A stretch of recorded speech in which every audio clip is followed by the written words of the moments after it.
These are incredibly polite and respectful spirits. Every single one I've ever interacted with is really almost a little nervous about stepping on your toes. They know this is your space and they want to honor your wishes. So you can give them whatever kind of job you'd like, but you need to be really clear about what you want. You can't just call them in and say, hey, take care of the place. They're gonna not be sure about what that means or what they can and can't do. And if anything, I find that they err on the side of caution and just kind of don't do anything. They just kind of hang around and keep an eye out for any obvious problems. But you're gonna want to be really specific about what you want them to help with. Hey, I'm Amy from Following Hawks, and if you're new here, welcome. If you come and watch all of my videos, thank you so much for being here. Today we are going to talk all about calling in guardian spirits to your home. Now this is part of a bigger video series I'm calling The Ultimate Guide to Spiritual Protection for Your Home. So we already talked a few videos back about using smoke to cleanse and clear energy in your home. That's step one. Step two is calling guardian spirits in to your home.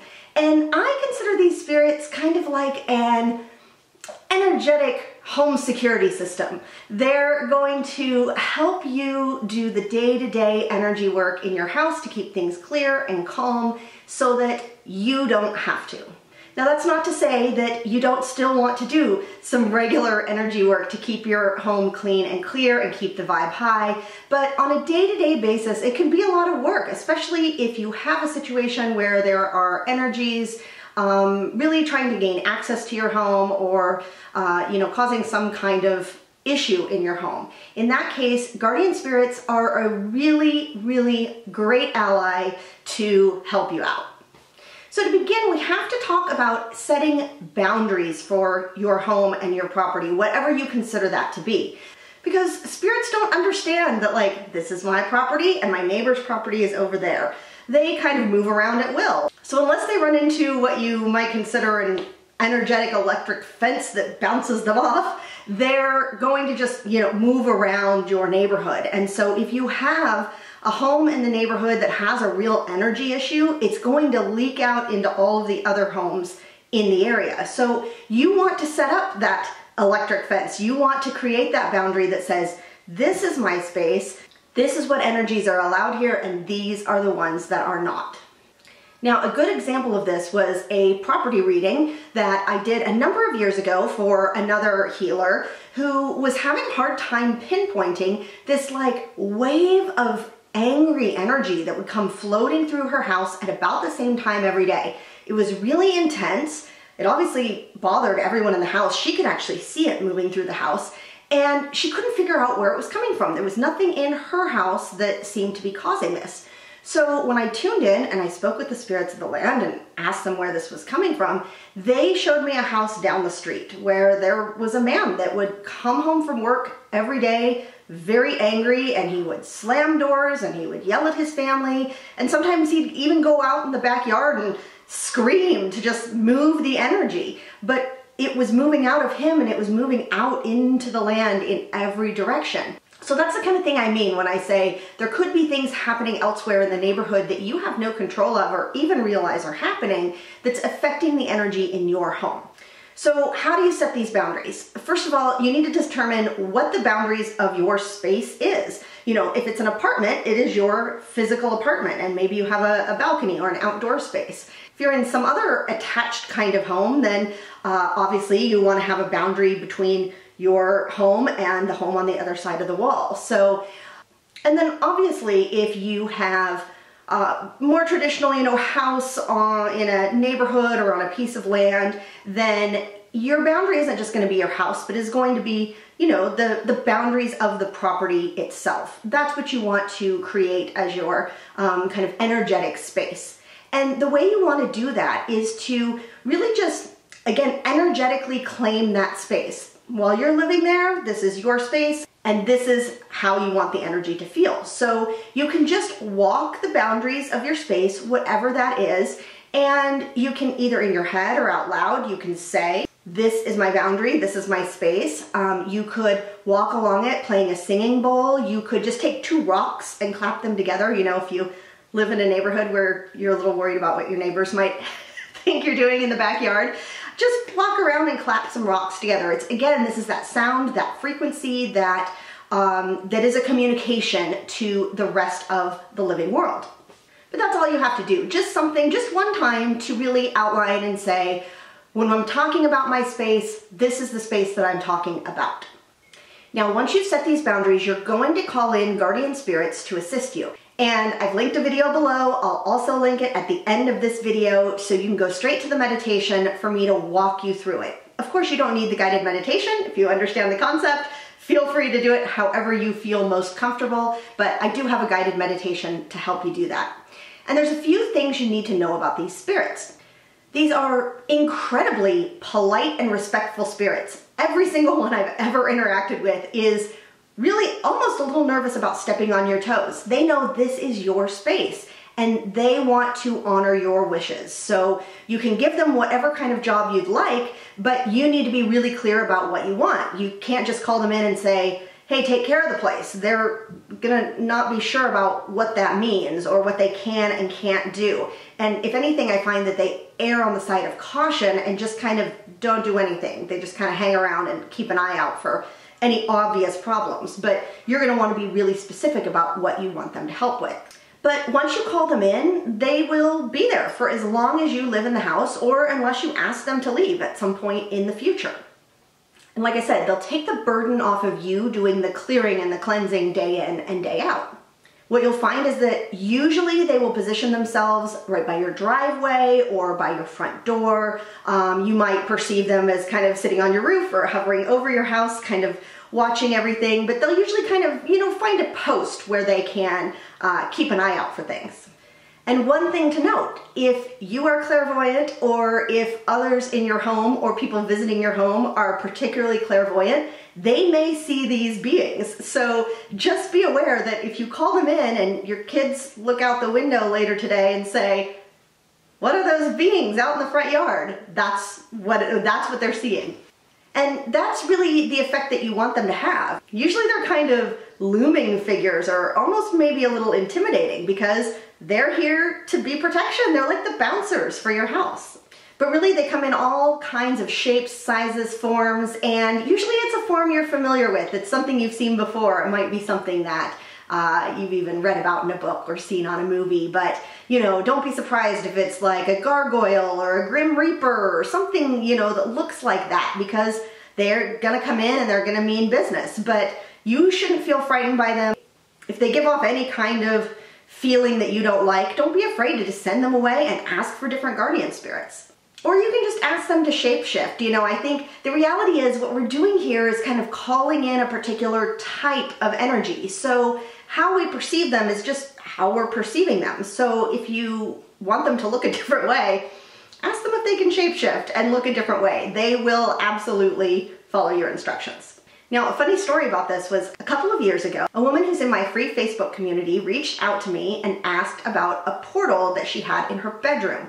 Her daughter, who was very clairvoyant, kept saying that there were all of these beings that were not nice looking and not particularly savory streaming out of her mom's bedroom at all hours of the day and night. And the mom had tuned in and asked the spirits of the land about this portal, who had requested that the portal stay open. As we've talked about in other videos about portals, it's just a frequency issue and you just need to be able to shift the frequency. But in the short term, I suggested she call in a guardian spirit specifically for this portal. So she did that and a snake showed up, and the snake wrapped itself all the way around the portal, and immediately all the activity stopped. Her daughter said, no, that's it, they're gone. But also her daughter could see the snake and she didn't like the snake. She thought it was kind of scary. And so even though the scary spirit activity had calmed down, now she had a scary snake that was in her mom's bedroom that she didn't like. So her mom reached back out to me and said, now what do I do? And I said, ask if the snake would send in a different guardian spirit. And so the snake left and an eagle came instead. And the eagle was able to accomplish the same task, keep the spirit activity down, and her daughter liked it better. Use your creative imagination for how to solve problems when you come across these types of things in your home. Okay, so what kind of jobs can you give these guardian spirits? The first one is just keeping the energy in your home clean and clear. And they do it instantly. I had a situation once where I had a group of people over, other intuitives, who we noticed an energy come into the house, and I just said out loud, like, hey, guardian spirits, take care of that. And again, somebody who was very clairvoyant just said, wow, that was fast. Like, they just show up and take them and get them out of your house. In general, you want to give them some rules that, like, don't even let these things come into your house. But, you know, stuff happens, energy shifts, you get a really big windstorm or thunderstorm or something kind of shakes up the energy. Sometimes things slip through. So you can just kind of give them carte blanche rules. Hey, if there's an earthbound spirit or some kind of low vibe energy that you see on my property or my house, just take care of it. You don't even have to ask my permission, just take it out of here. I don't want it here.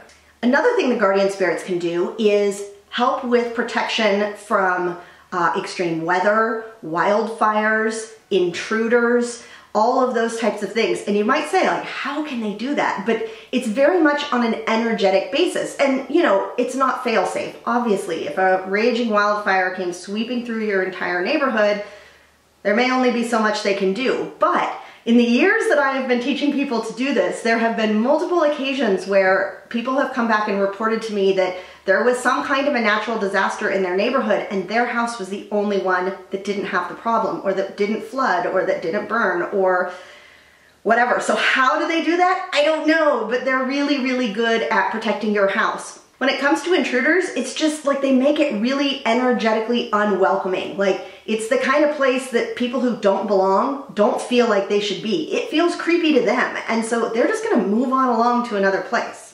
And kind of in that same vein, you know, they can just keep watch of things when you're away. Anytime that I'm gonna be leaving for, you know, a weekend or a longer period of time, I always just take a moment to check in with the guardians and let them know I'm leaving. No one's gonna be here for a few days, and so I need you to be extra vigilant while I'm gone and keep an eye on things.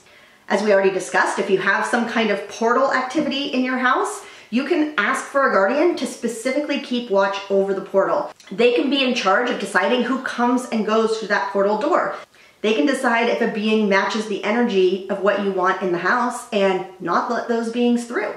So really, it's up to you. They are going to wait for your permission and your guidelines as to how you want them to take care of you and your space, and they're not going to step on your toes.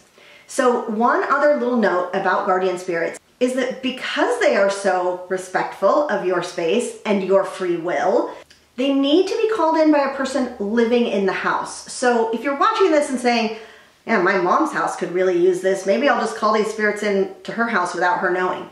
It's not gonna work unless you live in that house. If you live there, you can call them in, they will stay for as long as you're there, and then they'll leave. And this goes for if you're visiting someone else's home. You could call in guardian spirits to take care of things while you're in the house. Just know that when you leave, they'll leave with you. Now, after you've called them in, you're gonna wanna check in on them for the next couple of weeks. There is a little bit of time for them to kind of settle in and get the hang of what they need and what you need. So just check back in and ask, do you have everything you need? I always specifically say, do you need more guardian spirits? Because sometimes, you know, I have a larger property. The first time that I did this, they wanted beings all the way around the entire extent of the property. And so, but they kept asking me, can we call more in? Of course you can, go ahead. But they weren't going to do that without my permission. So just check in on them every couple days. And just ask them if they have any questions about the jobs you've assigned them. Sometimes while they're still getting the feel for things, they may say, hey, see that guy over there? Is he okay? Or do you want us to take care of them? So that's the kind of thing that in the initial days and weeks, they might just need a little extra guidance until it feels like everyone understands what their roles are, what you want them to do without asking you, and what things you do want them to ask before they handle. Okay, so now you're ready to call in some guardian spirits for your home. Be sure to go to this video right here and skip ahead to the 8-minute and 30-second mark where the meditation begins. Now, if you have children and they complain about seeing spirits or monsters in their bedroom, I also have a meditation for children to call in guardian spirits for their bedroom, which is super empowering for them to realize that they have control over their space. If you haven't seen the other videos in this series, Be sure to check out the playlist down below. Enjoy the meditation and have a magical week, my friends.